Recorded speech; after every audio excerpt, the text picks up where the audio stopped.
What's going on, everyone? Hi. Let me just adjust this a little bit. Oops. There we go. Welcome to the Thursday evening, or as you can see, daytime here. Edition of the Financial Thing live stream, investment live stream. Hope you guys are having an amazing week. Thank you for joining.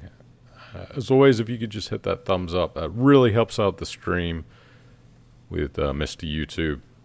And yeah, last week, so we had Mike Bristow from Crowd Property live on the stream. Week before that, Brian Bartleby from Propland.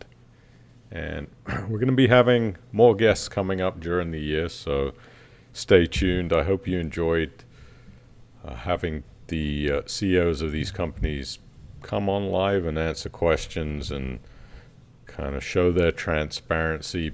I really enjoy it. I think it's really wonderful that they take the time to come and do that, and I think it gives us a really good insight into how these companies are being run and the people who are behind the companies, which, you know, you only get that here. You're not going to get it anywhere else. So I hope you enjoy it. I hope you see the value in that. It's been good. What are we going to do this week? So back to the regular scheduled programming, as they say. So this week, talking about some peer-to-peer lending news. We're going to be talking about the rising interest rate tide as we see quite a lot of peer-to-peer lending companies upping their rates that they're giving to lenders. I've had some actual hands-on experiencing with the borrower side of how some of these peer-to-peer lending works, as I've been trying to help somebody acquire a loan through a peer-to-peer lending company. So I've never actually had that experience before. So it's interesting to see how both sides work. And I'm going to tell you a little bit about that in a minute. But we're going to talk about the rising interest rate tides, and then some other peer-to-peer lending news. Assets popped up. Assets Capital was in a dispute with the ombudsman about somebody that felt like they'd been mistreated. So that was an interesting piece of news. We'll talk about that. And then at the end, we're going to kind of go through the Trading 212 portfolio and see what that is, and take a look at how some of the stocks have performed over 1 year periods on charts and year to date, and also take a look at the Vanguard tracker and the FTSE 100 index to see what the difference has been, and also to show sort of the volatility that these stocks have experienced over the last year and how to navigate those waters as an investor if that's something that you dabble in. I enjoyed looking at the charts today, so I think you will too. We will get right into it. Have a quick hello to everybody on the stream. Again, thank you for joining. I do appreciate the fact you're here every week with me, you loyal Financial Things people. Buenos tardes, Annabelle from a very wet, chilly Spain. I didn't know that Spain became wet and chilly. There you go. Learn something new every day. And by the way, we're broadcasting live on Facebook now, so you can either watch on YouTube or on Facebook. We'll be live on Twitter and LinkedIn coming up here in the next probably week once I have a chance to set that up. So Financial Thing everywhere. Peter Vince is here in Leatherhead, still chilly. Yes, everywhere. I would imagine the UK in February, early February is chilly everywhere. Stephen Hale in Nottingham. Alan Toombs in a dry and not freezing Basingstoke. Paul Bagworth in Kenilworth. Alan Stratford in a cold Ambleside. Colin Perry in the Peak District. I would imagine it's chilly up in the Peak District. Hi, Dave Dawson in Staffordshire. Mike Powell in Southampton. Accrington is being represented by Mr. Akichap. And Mike Powell says, not wearing your Grimsby top. Thought you'd be glorying in your victory. I don't know. To be honest, I have not. Did Grimsby win something? What did they win? I have to check now. I haven't looked. It looks like Crew versus Crew Alexandra. Okay. I think they're in the same league as Wrexham, no? Because there's a TV show about that called or Welcome to Wrexham, about those two Hollywood people that bought Wrexham AFC. So I don't follow Grimsby as much as I used to, but thank you for that information. Mike, you're always full of good information. I appreciate that about you. So, yeah, let's get right into the news. You can see Holly is lurking down there. You can barely see her, but you may be wondering what that lead is on there for. I'll tell you, when I bring her up into this loft area, if I don't put the lead on her, when I try to grab her to take her back downstairs, she thinks it's playtime and she'll run around for an hour trying to escape my clutches. So putting the lead on her up here is the only way so she knows it's not playtime. So there you go. Quick little bit of information about the dog for you. Anyway, let's get right into the news. And then we're going to look at the trading 212 portfolio, which always gets my juices going because I love to see what is going right and wrong with that. Let me turn this Grimsby Town thing off. Here we go. We're going to talk about some Cufflink news. Cufflink has introduced a cooling off period and some new technology updates on their website. I actually really like this. So Cufflink has introduced a 24-hour cooling off period for new investors. And it says this is designed to counter the social and emotional pressures to invest. Now, yes, that is just for new clients. I was trying to remember if it's for existing or new only. But that is for new.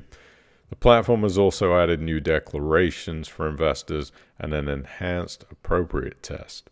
By introducing a small pause in the consumer journey, we can be sure that clients are making a more informed decision. This is also an upgrade that I appreciate. Multi-factor authentication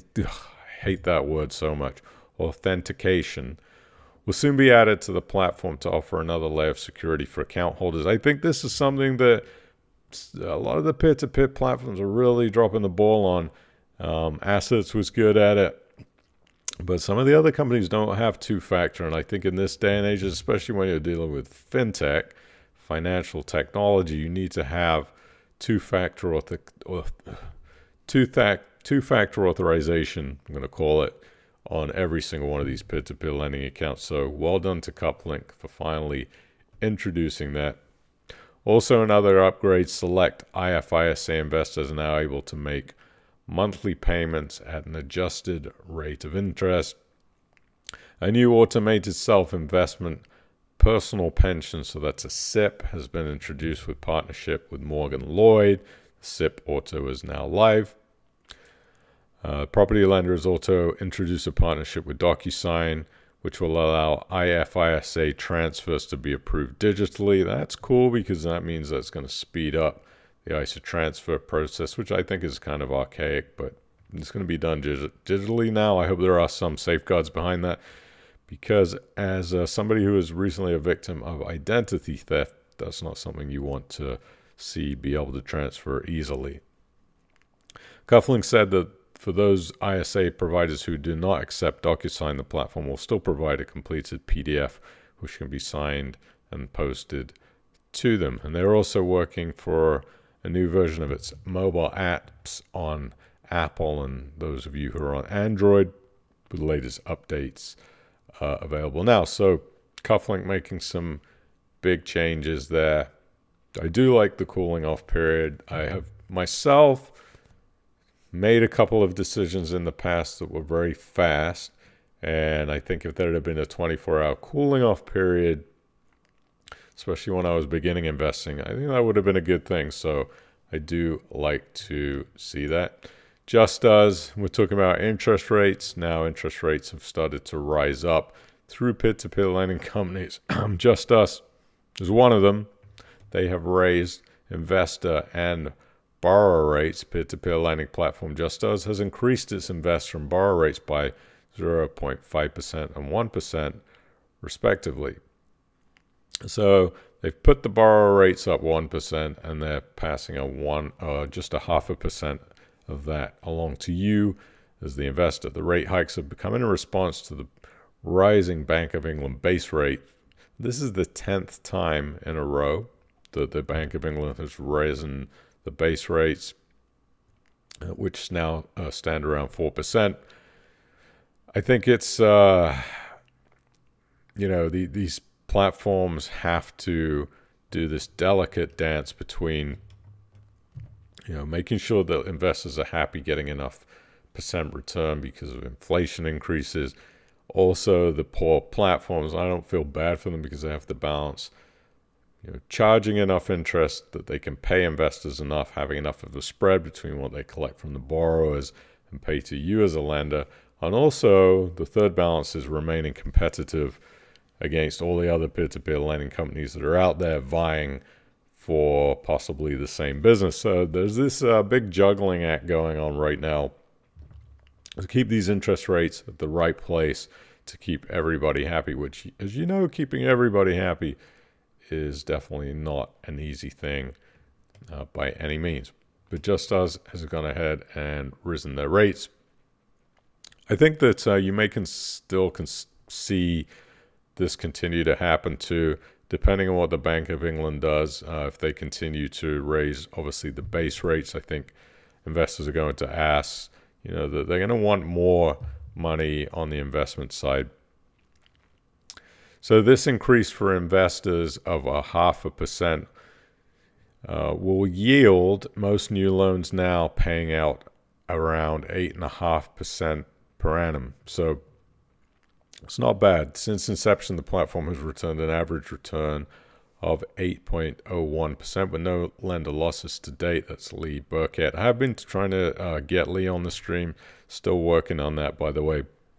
Again, difficult with time scheduling and stuff, but I think Just Us is a interesting platform. I was just poking around today.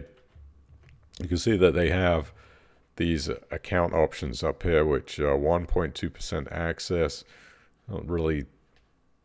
Wouldn't be of interest to me at that rate. Not when you can get a savings account that's much better than that. 4.45% prudent, 7.16 up to imbalance. And then if you want to get really adventurous, 10.69%, and they offer a multiple of different types of loans. You can do homeowner loans, guarantor loans, bridge loans, buy-to-let lending, and people's mortgage.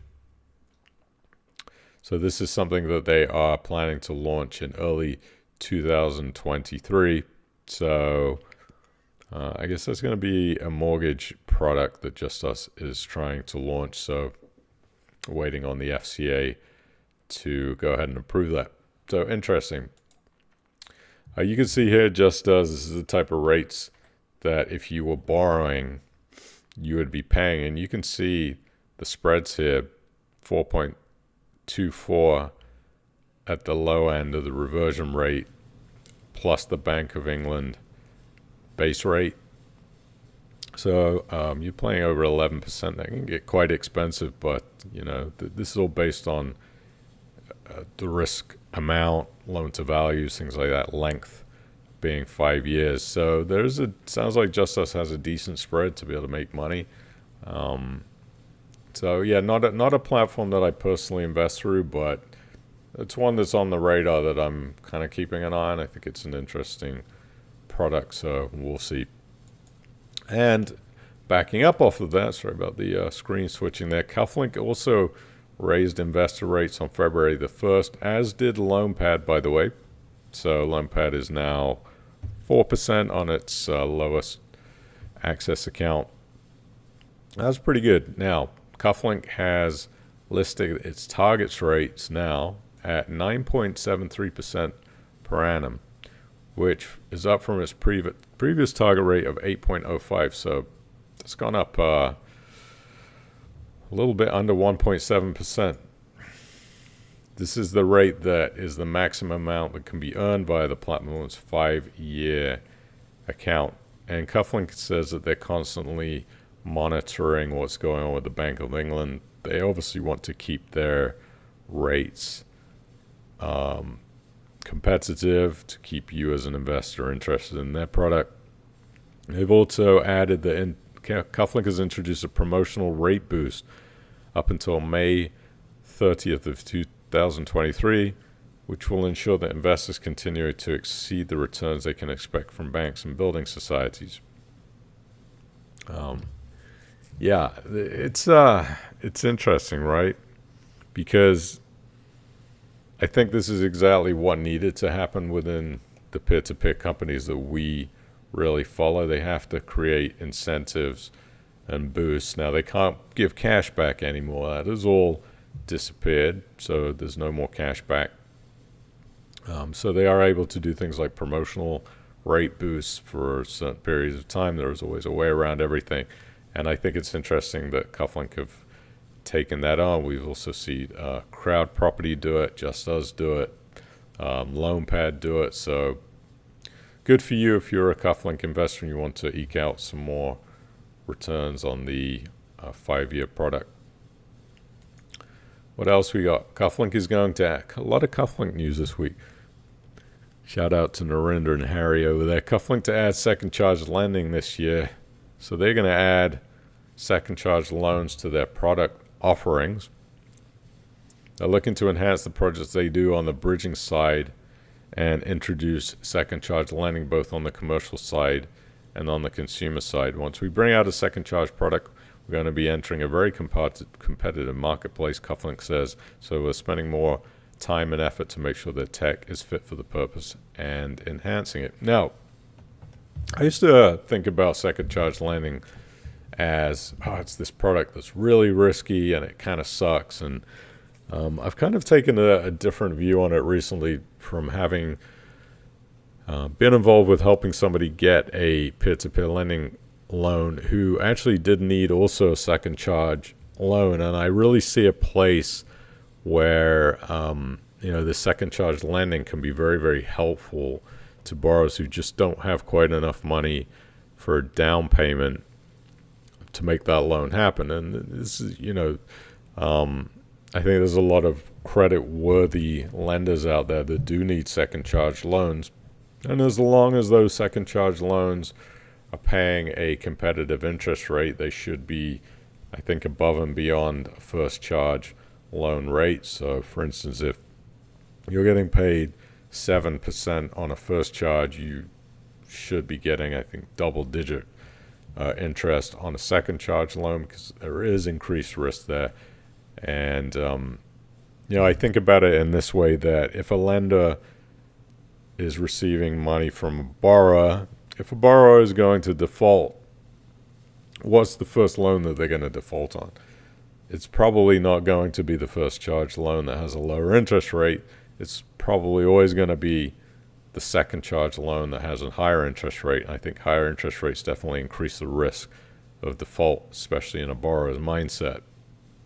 So you always have to keep that in mind if you are going to look at investing in second charge lending. Just know that if somebody were to default and the first charge position was going to take that collateral back, all they care about is them. The first charge position cares about the first charge position. So if they need to fire sale, say a house or a commercial shop or property to get their money back, they don't care what happens to the person in second position. So that is you. Now it's good if the lending company holds both first and second charges, that's a better place. But if you got a different company holding the second charge than the first charge, you just have to understand that the first charge position lender is going to take their needs and put them first before that second charge lender. They probably don't care less what happens to the second charge lender. So just be aware of that when you're investing in things like second charge loans. Make sure you're getting enough interest to make yourself feel comfortable about what you're investing in. It can be a very dicey place, but there is a need in the market, and there are really good credit-worthy people out there that do need help in the second charge lending plans. Cufflink is also planning to launch consumer credit products as well as a number of commercial products, and that the company has some very aggressive growth plans over the next 2 or 3 years. So the Cufflink is really growing. I've had conversations with them, and they've been telling me that they really want to grow their business. They want to grow their loan book. They're making money on the profitable side. So good stuff, really. coming out of Cufflink. Peer-to-peer platforms reaffirm their commitment to retail lenders as we see more and more large peer-to-peer lending companies and not so large ones exiting the retail market. You kind of, and you heard this last week from Crowd Property, Mike at Crowd Property, also Brian from Propland, affirming that they plan on continuing to really service the retail side of peer-to-peer lending, which is you and I as retail investors. A lot of the other companies too are stepping forward to say, hey, don't forget about us.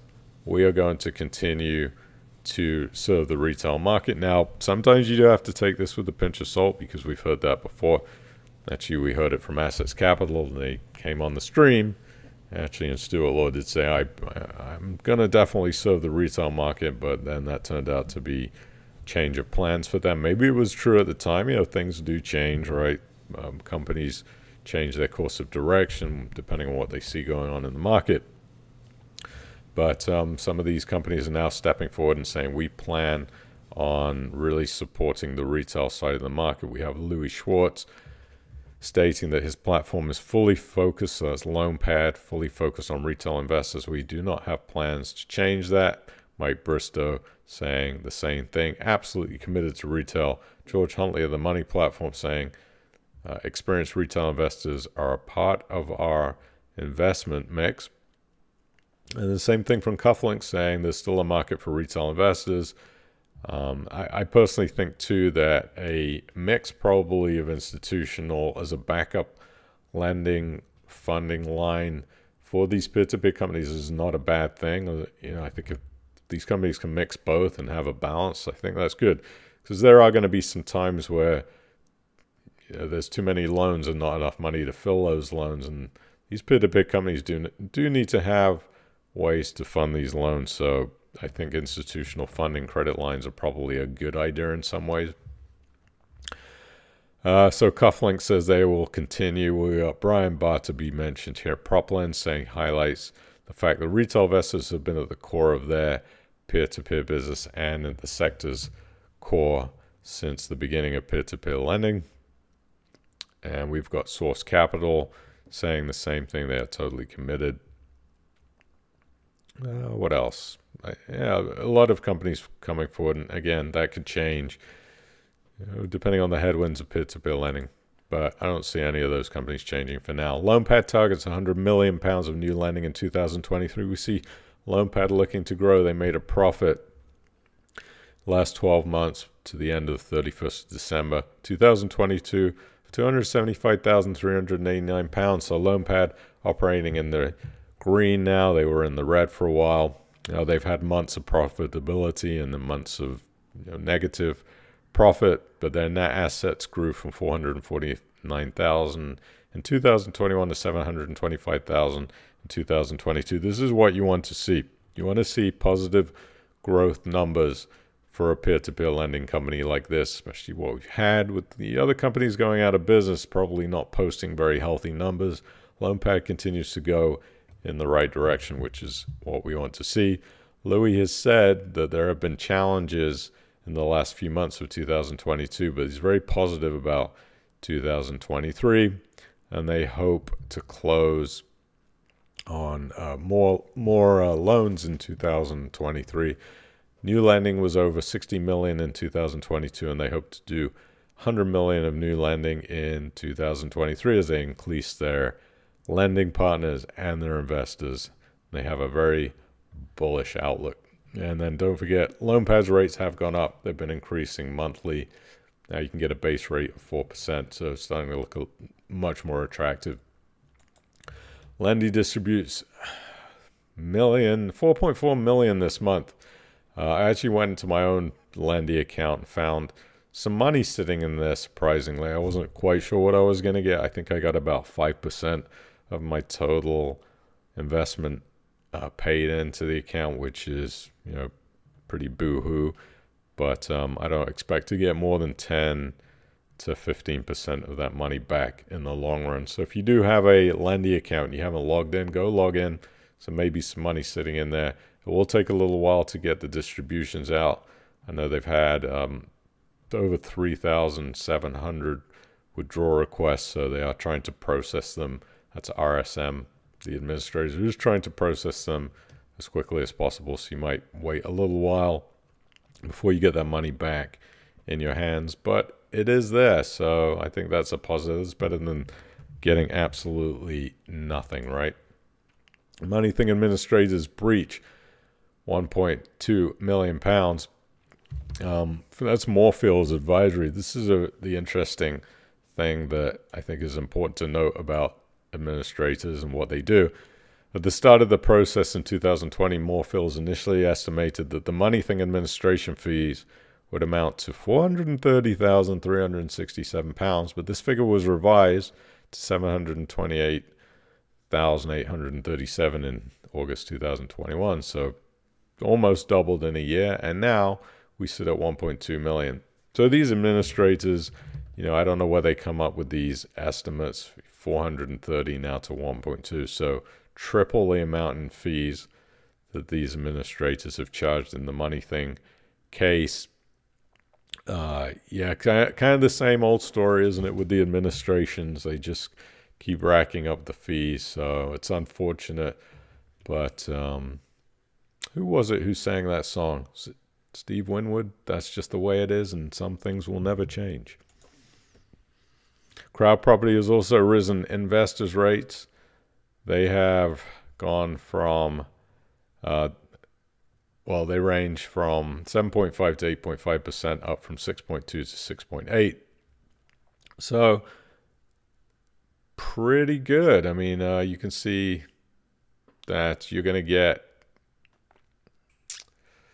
an extra 1.3 in some cases. So yeah, up to 8.5%. So again, Crowd Property is trying to stay competitive to keep your business and pay you more as an investor. Investors are urged to diversify into peer-to-peer lending. This is a story from an independent financial advisor. I think this is really, really good advice, actually. Diversification is really key to investing. What I liked about this article says, I can see up to 15% of a client's overall wealth exposed to this area. I think the same could be said about alternative investments like cryptocurrency. You want to keep a diversified amount that is limited, no matter what you feel about the investment, no matter what you see happening to the investment, because we do, as human beings, have this tendency to want to chase after the thing that's hot. So when Bitcoin was really hot, people were piling money in.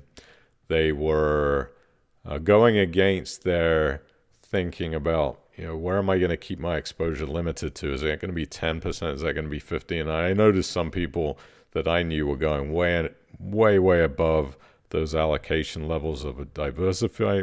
I saw one guy who was a friend of mine go from a 10% level up to a 40% level when he saw that cryptocurrency was really taking off, and he got burned because of that. So I think it's important, make sure that when you have a goal, when you're investing in an area of alternative finance like peer-to-peer lending or stocks or crypto, whatever it is you decide, make sure you stick to that goal. And because you're going to be glad if things turn the wrong way that you really stuck to your allocation amount in that sector. So I think having a peer-to-peer diversification is really a good thing. Assets Capital has been a bad doggy. They have been found to have treated customers unfairly by an ombudsman. Oh, this is interesting.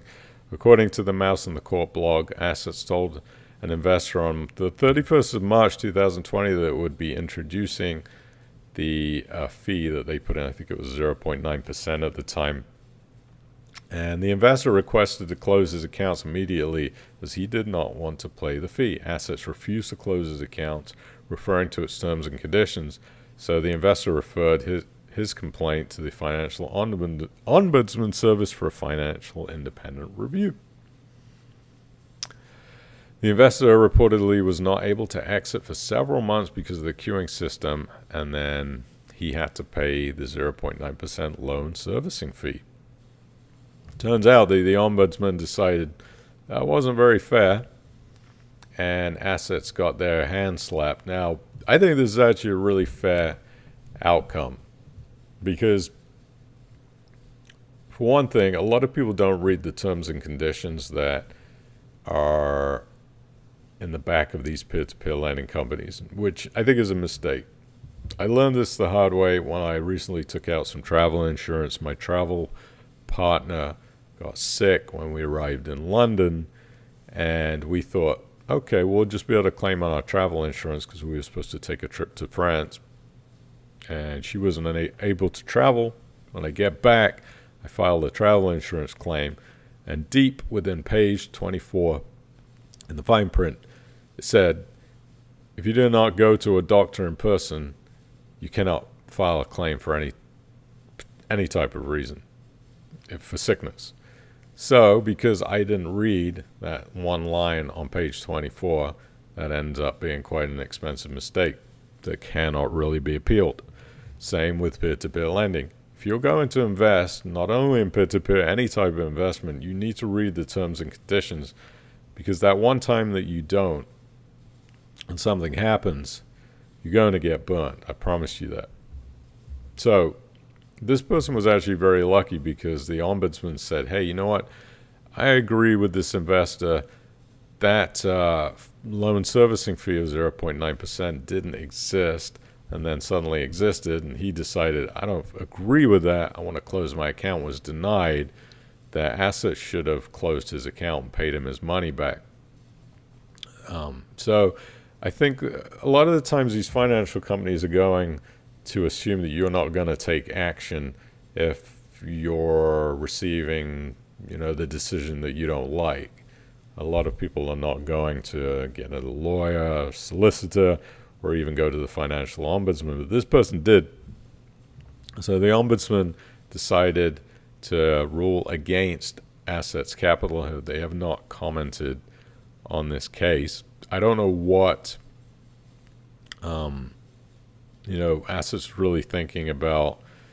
Are other people going to come forward now who have tried to do the same thing and go against them? But what they've said now, the ombudsman has said that Assets should refund the investor fees that he paid, which likely isn't actually going to be that much money. I mean, most people don't have £1 million invested where they're getting charged a 0.9% fee. So maybe he's got a few thousand in there. He's going to get a little bit of money back. So I think that's exactly the correct ruling.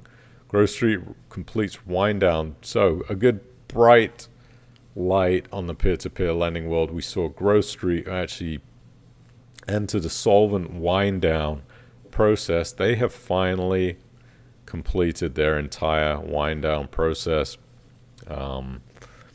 On the 24th of January 2023, Grove Street, which is a company I actually used to invest through, they have paid everybody back, and that loan book is absolutely 100% completed. What I loved about this story, it's down here, said during the period, and I think every peer-to-peer lending company needs to learn from this, talk about doing the right thing, right?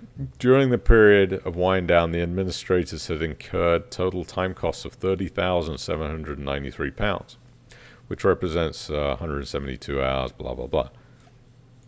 The costs of the liquidation were met by Grove Street Holdings, the parent company of the group. £22,000 had already been paid.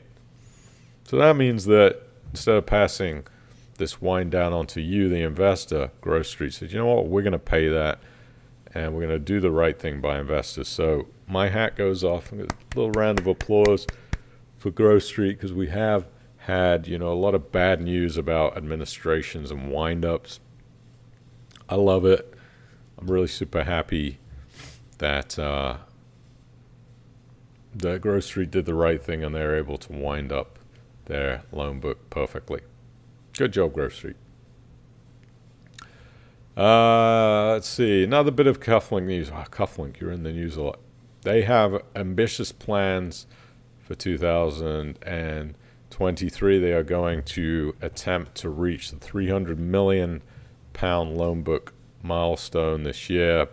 They've got aggressive growth plans over the next 2 to 3 years. They want to be bigger in the bridging space and the lending space as a whole. That means there'll be new lending products for you, more loans, new consumer, more commercial products coming out in the lending side. And I think they just want to enhance what they're trying to do over there to create a bigger and more robust lending company. And I can tell you what they're doing over there. The thing I love about peer-to-peer lending, again, this is experiencing this from the borrower side, having been involved in attempting to get a loan.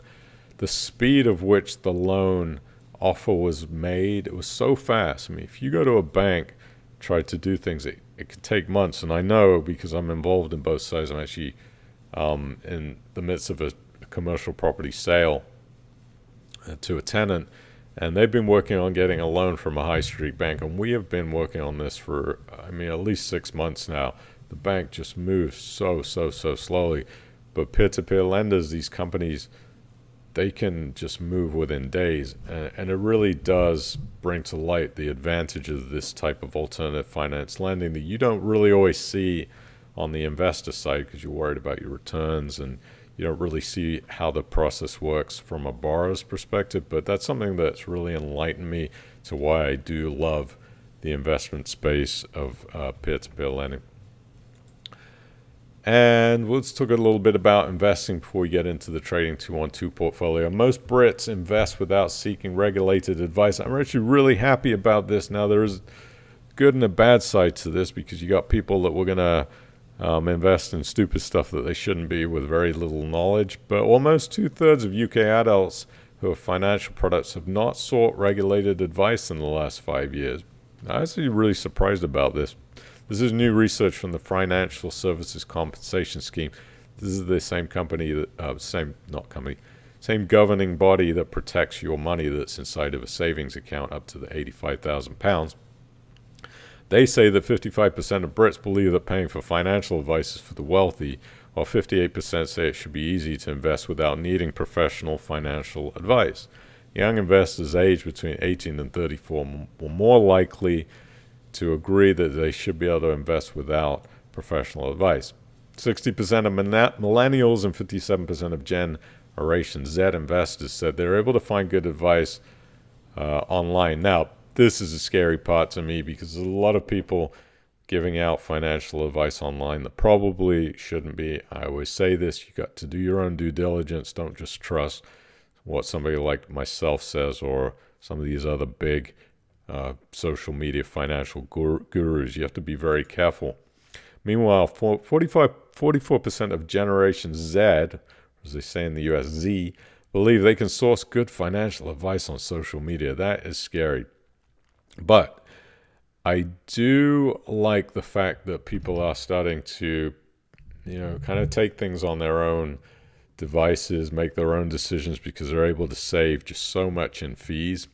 You'd be surprised. I actually had a meeting with a financial advisor because occasionally I like to take my portfolio to a financial advisor just to see what they say. And honestly, my portfolio right now is kind of looks like a risky mess. A lot of volatile stocks inside of it. And they wanted me to come on board with them. They wanted me to pay them 1.5% a year for the privilege. And the funny thing is the advisor said, we probably wouldn't change your portfolio that much. Number one, that was concerning. Because if I was them looking at my portfolio, they don't know who I am. They don't know my level of expertise. My portfolio was way too risky, I thought, for somebody inexperienced. What they did say is, we like the index funds. We like the index track as part of it. And I don't think we would change too much. So that, again, just leads me to understand why I really don't consult financial advisors for anything more than maybe tax purposes or some tax advice here and there. But sometimes they just don't point in the right direction.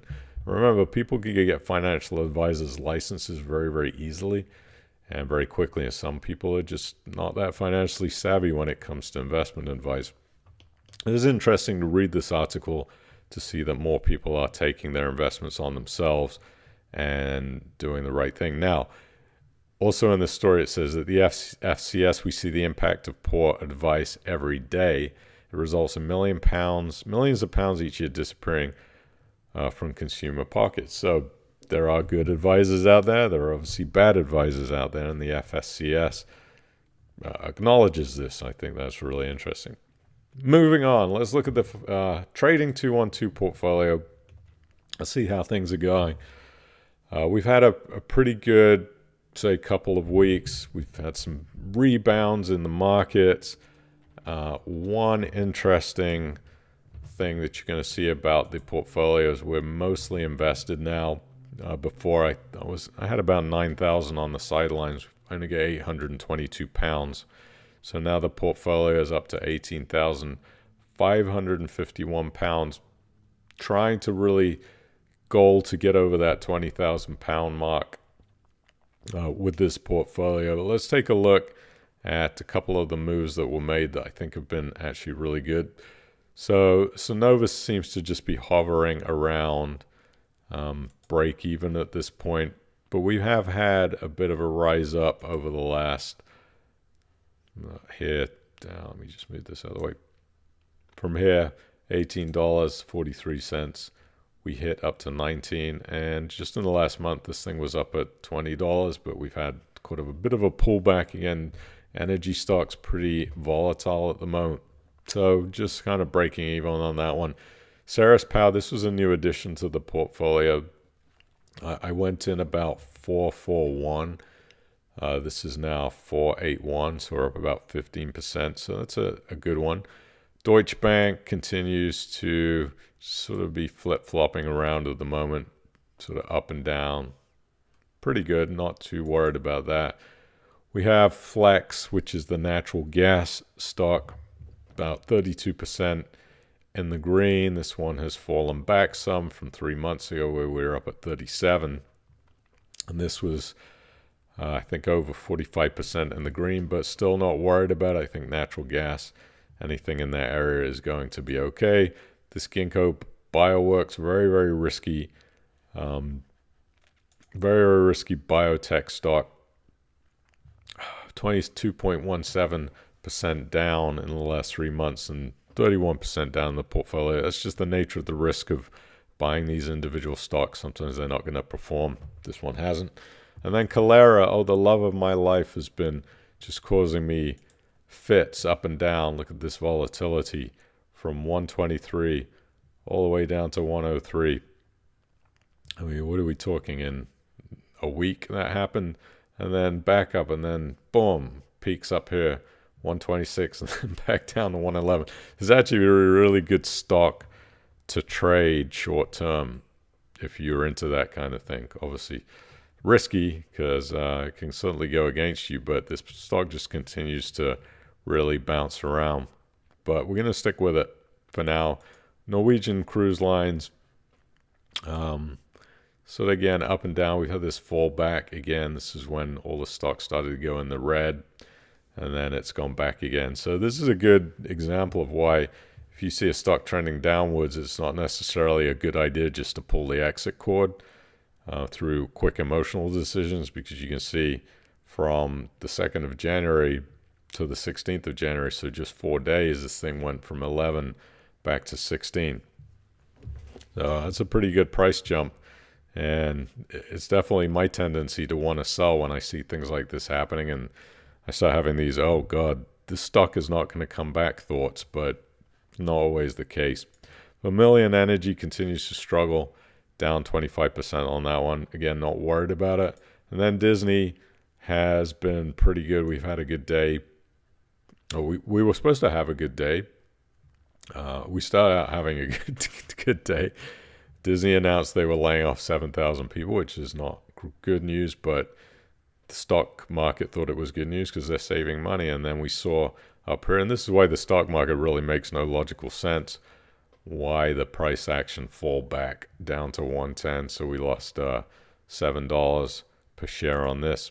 And then Zim, our dividend monster, which plays absolutely ridiculous dividend amounts, continues to plod along. Sometimes it's up, sometimes it's down. Again, seeing that volatility. So in all, Quite happy with the portfolio. I do think this is going to get over 20,000 in the next 3 months, barring some disastrous pullback in one of these stock positions. I kind of think that we do have some safety here with this Deutsche Bank, barring some financial market meltdown. You get a news that comes out, Deutsche has had a scandalous problem. I just think it's going to continue to be okay. Again, none of this is financial advice. Please don't follow along with this. It's just what I believe. And I want to just show you what's going on here in the charts about, why I really do think the index trackers are just the way to go for 99% of the people out there, and just not my strategy is very, very risky. This is the stock pricing chart for Calera that has been the very volatile monster. If you look at, this is year to date right here, we're up about 12.4%, but if you look on the 1 year chart, you're down 86%. So if you're actually buying into this stock at other times, you'd really be crippled. And this is why market timing is so difficult, because you just wouldn't know when the right time to buy in was. Some people I know have bought in up at this point. It's not a particularly good stock if you were in a year ago. And if we look at some of the other stocks that we have in the portfolio, we've got Flex Natural Gas right here. You say so market timing dependent. If you had bought in up here, you're going to be down 20%. We got Alibaba. You can see these charts. These are the 1 year charts. Zim here. And again, this is the problem. You're picking these stocks, right? You're going to see some of them in the green, 60%. That's Flex Natural Gas. And then you've got Alibaba down here, 14%. You've got, Zim down 69%. And then Calera down 86%. So again, you're going to have some winners and some losers when you're buying individual stocks. And what the problem is that it just kind of averages out to where you may not be any better off than you are in an index tracker.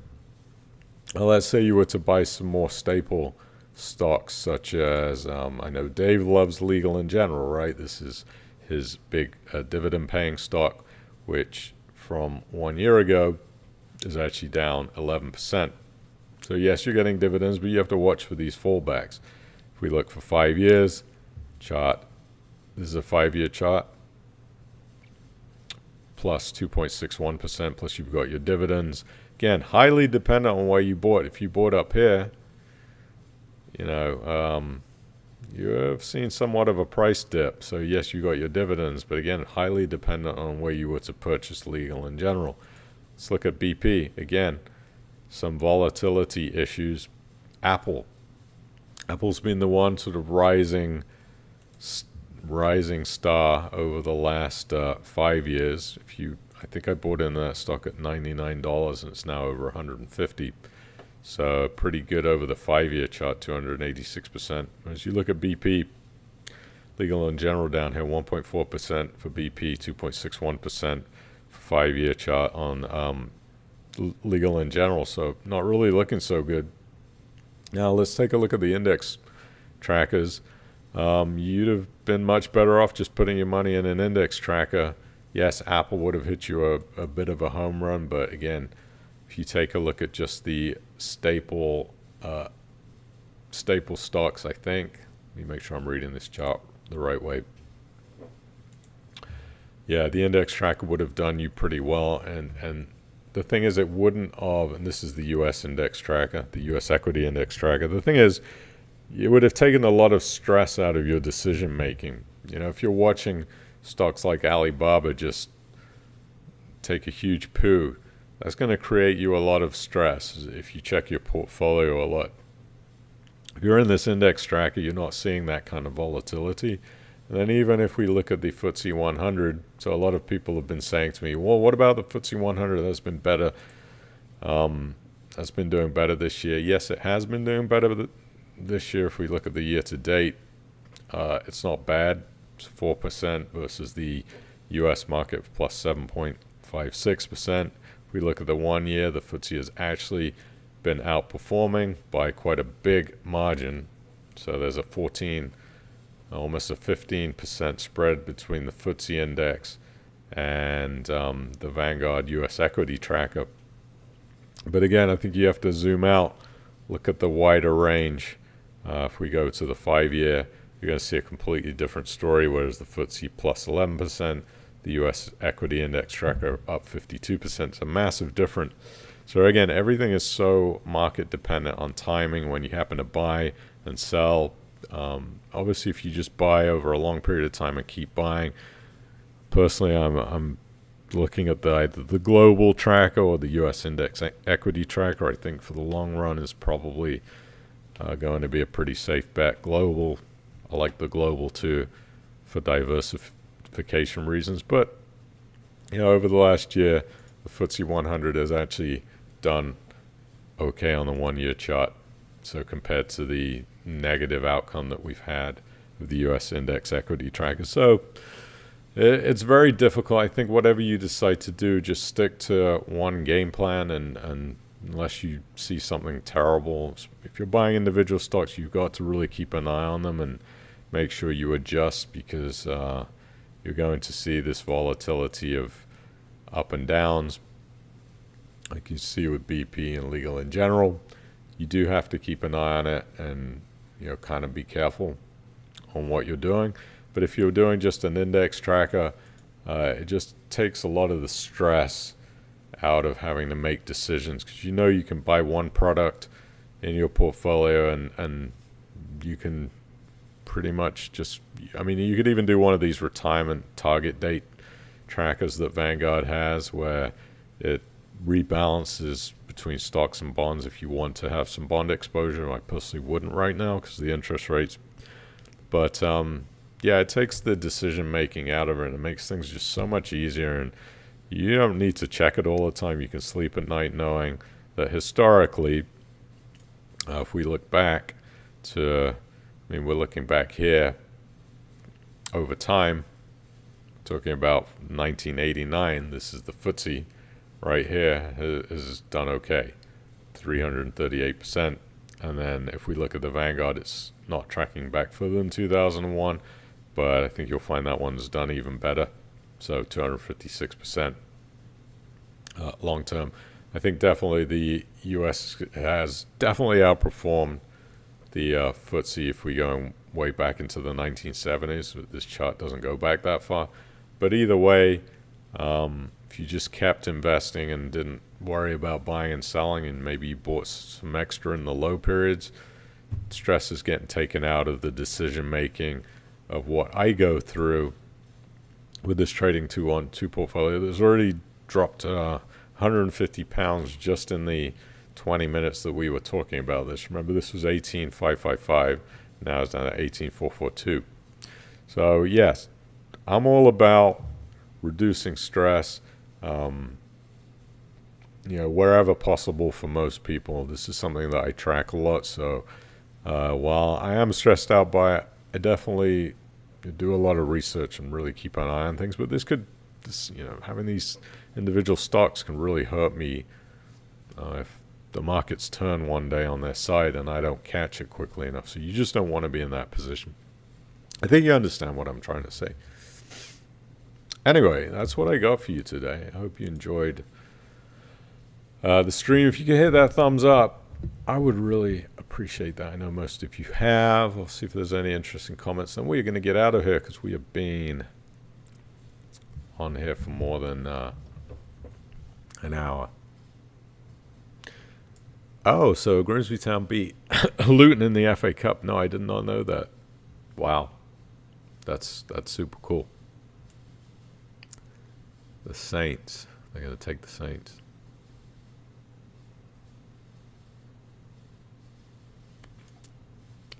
Mm-mm.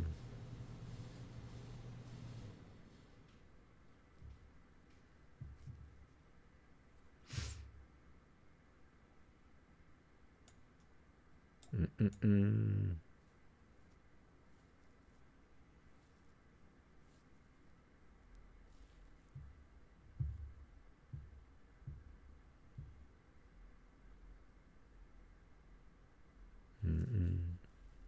LoanPad now has 12 lending partners. Yeah, I did reach out to Louis to tell me about the new lending partners. So, yeah, Annabelle, can we get the CEO of Assets Capital on the stream? I'll reach out to Stuart and see if he wants to come on. I don't know. I think he'd take some, I don't know if he'd be willing. He might take some negativity.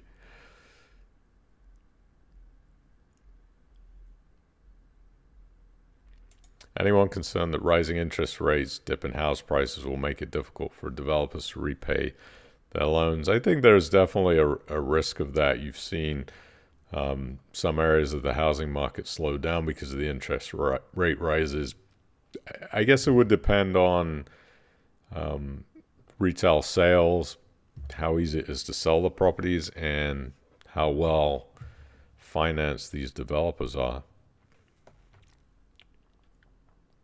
Hopefully the peer-to-peer lending companies did their background checks on these developers just to make sure they were well capitalized enough to go through any down periods.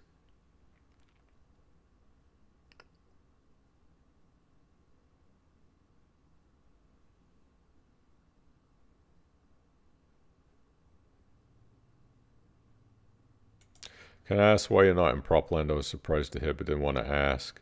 Yeah, generally because I have a certain amount of allocated money that goes into peer-to-peer, and I just, I really don't go over that for the most part. And I think prop lend minimum is a little bit higher, so I just didn't have enough to allocate into prop lend to be properly diversified. That's really why. There's no other reason.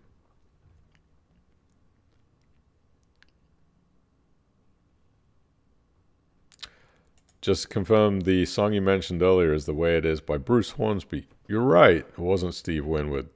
Excellent. Good catch. See, that's why I love you guys, because you understand. You catch everything. Anyway, I'm going to get out of here. I got to take the dog for a walk. I'll see you next Thursday. And please subscribe to the channel if you're not subscribed. Hit that thumbs up if you can. Consider becoming a Patreon member. You can see a link in the description below in the video if you'd like to support the channel. I wouldn't say no. I love you either way. You're welcome to watch free content anytime, and go back and watch all the videos that are in the archives in the playlist. You know, somebody asked me about this the other day. I'll just tell you about this before we go. Oh, look, the Trading 212 portfolio has lost another 40 pounds, so the dog will not be getting any food tonight. No, I'm just kidding. If you go to the Financial Thing YouTube channel, hang on, let me show this to you. I don't want to pull this up. Let me go to the channel. I want to show you here. If you go to the channel, you go down into these past live streams here, and also in these playlists, you'll see